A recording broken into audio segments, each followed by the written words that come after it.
মুজিবের পথ ধরো, বাংলাদেশ স্বাধীন করো, মুজিবের পথ ধরো।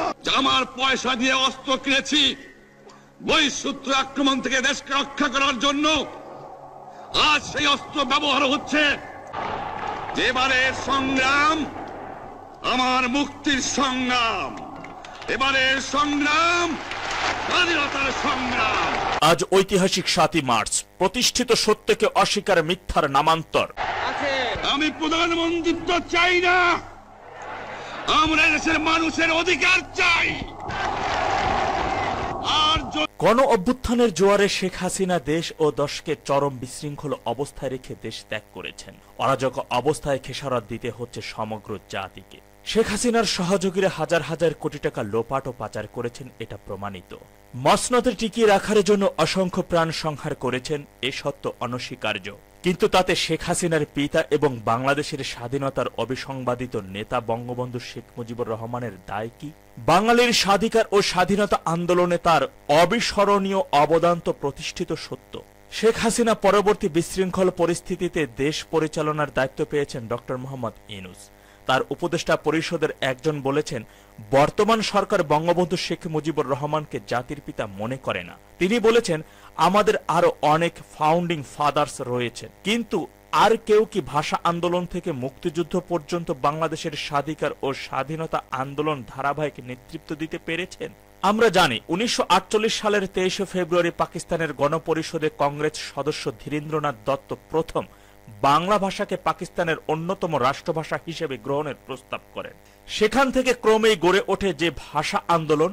ঢাকা বিশ্ববিদ্যালয় থেকে বহিষ্কৃত শেখ মুজিবুর রহমান ছিলেন তার অন্যতম জননেতা। ১৯৫৫ সালের ৫ জুন তিনি পাকিস্তান গণপরিষদের সদস্য নির্বাচিত হয়ে ১৯৪৮ সালে ধীরেন্দ্রনাথ দত্ত উপস্থাপিত বাংলাকে পাকিস্তানের অন্যতম রাষ্ট্রভাষা করার প্রস্তাব বাস্তবায়ন করতে দৃঢ় প্রতিজ্ঞ হন। ওদিকে রাজপথে আওয়ামী লীগ ১৭ জুন স্বায়ত্ত শাসন ও রাষ্ট্রভাষা বাংলা সহ ২১ দফা দাবি ঘোষণা করে। সে বছর ১৫ আগস্ট করাচিতে পাকিস্তান গণপরিষদে শেখ মুজিব পূর্ব পাকিস্তানের নাম, রাষ্ট্রভাষা, স্বায়ত্ত শাসন সহ পূর্ব বাংলার স্বায়ত্ত সংশ্লিষ্ট দাবিগুলো উত্থাপন করেন। ১৯৫৫ সালের ৯ নভেম্বর শেখ মুজিবুর রহমান গণপরিষদে বাংলার তার বক্তব্য উপস্থাপনের দাবি করেন এবং শেষ পর্যন্ত অধিবেশনের সভাপতি ডেপুটি স্পিকার তা মেনে নেন। অবশেষে পাকিস্তান সরকার ১৯৫৬ সালের ২৯ ফেব্রুয়ারি বাংলাকে অন্যতম রাষ্ট্রভাষা হিসেবে স্বীকার করে নিলেও চক্রান্ত থাকে অব্যাহত।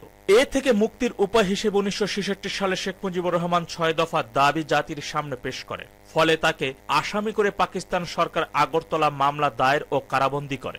গণ অভ্যুত্থানের তোড়ে শেখ মুজিবুর রহমান মুক্তি পেয়ে বঙ্গবন্ধু হয়ে ওঠেন। অতঃপর ৬ দফা হয়ে স্বাধীনতা আন্দোলন এবং ১৯৭১ সালে পাকিস্তানের রাহুমুক্ত হয়ে বাংলাদেশ স্বাধীন দেশ রূপে বিশ্ব মানচিত্রে আপন অস্তিত্ব ঘোষণা করে। শেখ মুজিবুর রহমান হুজুগে নয়, স্কুল জীবন থেকেই সংগ্রামের মধ্য দিয়ে বঙ্গবন্ধু হয়ে উঠেছেন। কোন গোষ্ঠী বা রাজনৈতিক দল নয়, বাঙালি জাতি গভীর শ্রদ্ধার তাকে এই উপাধি দিয়েছে। মুক্তিযুদ্ধ শুরুর আগেই ৭১-এর ৭ মার্চে তিনি হয়ে উঠেছিলেন গোটা বাংলাদেশের অঘোষিত প্রতিনিধি। বঙ্গবন্ধু ৭ই মার্চের ঐতিহাসিক ভাষণকে ইদানিং সুযোগ সন্ধানী অনেকে গুরুত্বহীন প্রমাণের অপচেষ্টা করছে। অন্তর্বর্তী সরকার জাতীয় দিবসের তালিকা থেকে ৭ই মার্চ বাতিল করেছে। এই সিদ্ধান্ত প্রমাণ করে অন্তর্বর্তী সরকারও ও ইতিহাসের সত্য আড়াল করতে চায়। অন্যথায় যে বক্তৃতায় স্বাধীনতার ঘোষণা উচ্চারিত হয়েছে এবং বাঙালিকে মুক্তিযুদ্ধের জন্য উজ্জীবিত করেছে, সেই ঐতিহাসিক দিনকে ক্যালেন্ডারের পাতা থেকে মুছে ফেলার চেষ্টার আর কি কারণ থাকতে পারে? অথচ ঐতিহাসিক ৭ই মার্চের ভাষণ সম্পর্কে ইউনেস্কোর ওয়েবসাইটে মেমোরি অব দ্য ওয়ার্ল্ড সেকশনে স্পষ্ট বলা হয়েছে, ঐতিহাসিক ৭ই মার্চের ভাষণ দিয়েছিলেন বঙ্গবন্ধু শেখ মুজিবুর রহমান, যিনি বাংলাদেশের জনগণকে ১৯৭১ সালে স্বাধীনতার জন্য নেতৃত্ব দিয়েছিলেন। সেখানে আরো বলা হয়েছে, এই ভাষণ কার্যকরভাবে বাংলাদেশের স্বাধীনতা ঘোষণা করেছিল।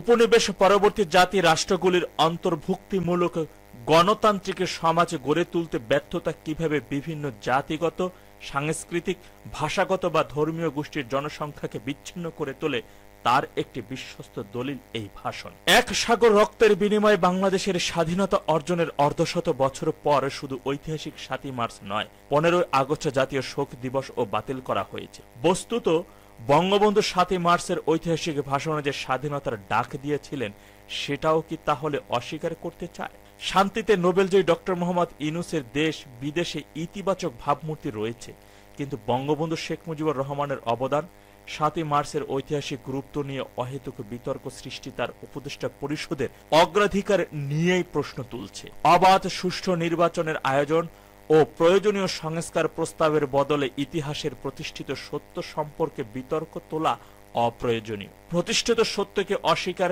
মিথ্যারই নামান্তর। ইতিহাসের ইঞ্জিনিয়ারিং বাদ দিয়ে সুষ্ঠু নির্বাচনের মাধ্যমে জনপ্রতিনিধিদের কাছে ক্ষমতা হস্তান্তর করে অন্তর্বর্তী সরকারের সসম্মানে বিদায় নেওয়াই বরং সময়ের দাবি। দর্শক, বাঙালি জাতির মুক্তির জন্য ৭ই মার্চের ঐতিহাসিক ভাষণ কতটা গুরুত্ব বহন করে বলে আপনি মনে করছেন, কমেন্ট করে জানান আমাদের কাছে। ভিডিওটি শেয়ার করে অন্যকে দেখার সুযোগ করে দিতে পারেন। এত সময় সাথে থাকার জন্য আন্তরিক ধন্যবাদ।